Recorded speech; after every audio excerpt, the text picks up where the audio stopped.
উলিয়াই দিছিলে আমাৰ 2500 টকা দিবলৈ আছে আৰু এই 4টা ল'ৰা ছোৱালীলৈ আমি ক'ত থাকিম 2500 টকা দিবলৈ পৰা নাই কাৰণে আমাক ল'ৰা ছোৱালীলৈ বৃহস্পতিবাৰে উলিয়াই দিছে আৰু সেনেকৈ আমি য'ত ত'তে খুৱাই আছোঁ লকডাউনটো 3 মাহৰ ভাড়া কাৰো লোৱা নাই কিন্তু আমাৰ লৈছে আমি দি আছোঁ 2500 টকা দিব নোৱাৰাৰ কাৰণে আমি মতা মাইকী মাজত অকণমান ডন হ'লে ডন হোৱাৰ কাৰণে আমাক উলিয়াই দিছে ঘৰৰ পৰা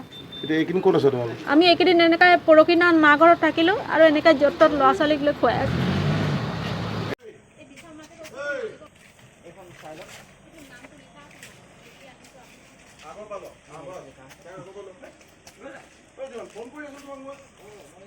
দীপিকা আচাৰ্য কোনখিনি ঘৰটো ক'ত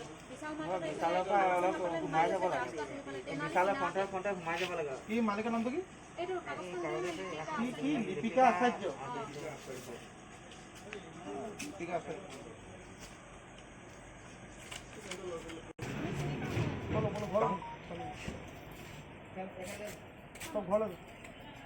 এটা কাম কৰিম তই যাবি ন